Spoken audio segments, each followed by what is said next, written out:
오늘 중앙일보와 조선일보 등에는 윤석열 전 총장 처가와 관련된 소위 별건 수사가 지속되고 있다는 보도가 나왔습니다. 보도의 진위 여부를 포함해서 어떤 내용인지 함께 살펴보시죠. 자, 일단은 보도에 따르면입니다. 좀 정확한 사실관계는 추가적으로 확인이 필요해 보입니다. 서울중앙지검 윤 전 총장 처가 도이치모터스 주가 조작 연루 의혹 수사 1년 3개월간 관련자 수십 명을 반복해서 소환 조사하고 있다. 이게 별건 수사 논란이 일고 있다고 중앙일보와 조선일보가 오늘 보도하고 있고요. 중앙지검 특수부 A수사관이 피의자 B씨에게 의혹과 무관한 처가 사업 관련한 압박성 질문을 해왔다라는 보도도 오늘 제기됐습니다. 검찰 안팎에선 수사관이 윤 전 총장 아내와 관련된 무엇이라도 내놓으라고 압박을 했다. 라는 주장도 나왔고요. 피의자 B씨가 중앙지검 특수부 A수사관에게 왜 도이치모터스와 관련 없는 별건 수사하느냐라고 항의를 해서 중앙지검의 그 수사관이 교체됐다. 라는 사실을 여러 언론이 보도하고 있습니다. 피의자의 항의로 수사관이 교체됐다는 것은 굉장히 이례적인 일인데 무리한 수사 아니냐라는 비판 여러 언론들 제기하고 있고요. 법조계 범죄 혐의가 불분명한 사안을 무리하게 수사하다 보니 잡음이 계속되는 것 아니냐라는 얘기도 하고 있습니다. 박정하 전 청와대 대변인, 청와대에 계셨잖아요. 그러다 보니까 오늘 이재명 기자, 또 전재수 의원님, 박정하 대변인까지 다 청와대에 계셨던 분들인데 피의자의 항의로 중앙지검의 수사관이 교체가 된다. 이게 오늘 여러 보도의 스트레이트인데 이게 만약에 사실이라면 이게 어떤 의미예요? 굉장히 이례적인 상황인 것 같아요. 그리고 수사를 담당했던 수사관이 항의에 의해서 교체가 된다는 것은 우리가 지금까지 많이 걱정해 왔던 것처럼 사실은 이게 무슨 손에 잡힐 만한 무슨 범죄 혐의가 있다기보다는 윤석열 전 총장을 정치적으로 힘들게 하기 위해서 뭔가를 도모하는 거 아니냐는 의혹들이 있는데 이에 대해서 이런 것들을 받쳐주는 일들이 아닌가 싶어서 굉장히 우려스러운 부분이 있어요. 그러니까 뭔가를 도모하는 것 아니냐? 제가 볼 때는 이게 가령 객관적으로 범죄 혐의가 입증될 수 있는 사안이 있어서 이 건에 대해서 수사를 하는 게 아니라 압박성으로 그다음에 별건에 대한 질문을 해서 수사관이 교체될 정도면은 지금 우리가 알고 있는 건 말고 그냥 윤석열 전 총장이 정치권에 들어오지 못하고 그다음에 야권의 대선 주자로서 뛰지 못하게 하는 또 다른 흠결을 찾기 위해서 저렇게 하고 있는 거 아니냐라는 일부의 우려에 대해서 이 건에 대해서는 분명히 해명을 해야 되는 상황 아닌가 싶은 생각이 듭니다.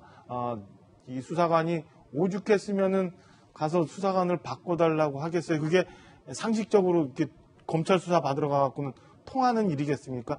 오죽했으면 이게 바뀔 정도로 좀 편향적으로 뭔가 수사를 했지 않았나라는 생각이고요. 이와는 또 별개로 윤석열 전 총장 부인과 관련한 전시에 관련한 여러 기업들의 또 별건의 사안이 있는지 무슨 공문까지 보냈다고 하니까 과연 지금 이루어지고 있는 윤석열 전 총장의 처가와 관련한 수사가 굉장히 이 사건을 중립적으로 보고 접근하고 있는지 아니면 여기에 보이지 않는 정치적 목적이 있는 건지 여전히 의심스러운 대목이라고 할 수밖에 없는 상황이라고 봅니다. 네, 물론 수사관이 정말 교체된 것이 맞는지 특히 교체 사유가 이 같은 별건 수사 항의 때문에 교체가 된 것인지 여부에 대해서 중앙지검 측의 어떤 추가적인 해명과 입장이 필요한 상황입니다. 중앙지검의 추가 입장 나오면 또 보도를 해드리겠습니다. 논란은 대검이 왜 가만히 있느냐라는 얘기가 검찰 내부에서 나오고 있다는 겁니다.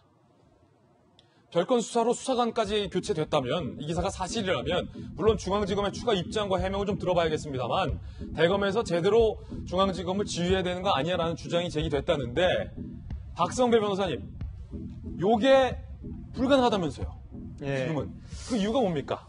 기존 추미애 전 법무부 장관이 윤 전 총장 사안의 경우에는 수사팀이 독립적으로 수사를 실시하고 그 과정에서 관련 보고를 대검 등에 하지 말라는 수사 지휘권을 발동해둔 상태입니다. 추미애 전 장관이 사실은 한참 전 장관인데 네네네. 그 지위가 아직도 유효한 거예요? 예, 신임 법무부 장관이 취임했다고 하더라도 그 지휘권 행사를 철회하지 않는 한은 수사팀으로서는 보고를 할 수가 없죠.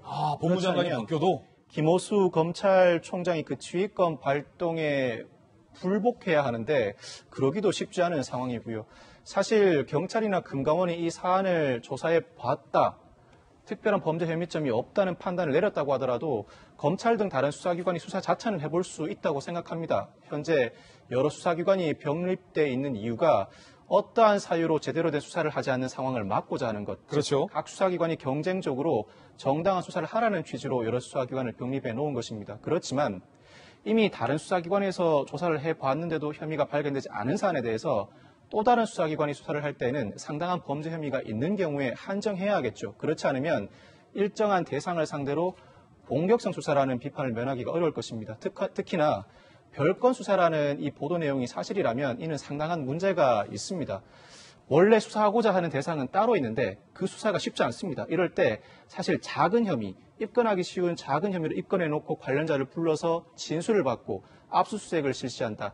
이를 통해서 원래 수사하고자 하는 대상에 대한 수사를 이어나간다. 이를 전형적인 별건 수사라고 하는데 이 경우에 확보한 증언과 각종 압수 대상 증거물들은 기소한다고 하더라도 법원에서 전부 무죄 판결을 받게 됩니다. 어허. 이러한 관행은 검찰 등 기존 수사기관들의 가장 대표적인 무리하거나 불법적인 수사 관행으로 지적돼 오던 그 어허. 행태입니다. 예. 만약 현재 중앙지검이 별건 수사를 자행하고 있다면 이에 대해서는 분명한 통제가 이루어져야 하는데 법무부 장관이 되었든 검찰총장이 되었든 적절한 수사권 발동이 필요한 지점이 아닌가 싶습니다. 그런데 예. 이제 와서 신임 법무부 장관이 기존 법무부 장관의 수사권 발동을 철회한다면 윤 전 총장이 교체된 상황에서 다시 보고를 하라는 취지일 텐데 이는 또 다른 정치적 논란을 부를 것으로 보여서 법무부 장관이 되었든 검찰총장이 되었든 이 사안을 두고 지휘권 발동에 대해서 상당히 고민이 깊지 않을까 싶은 생각이 듭니다. 자, 박성물 변호사의 돌직구와 흥미로운 분석 들어봤습니다.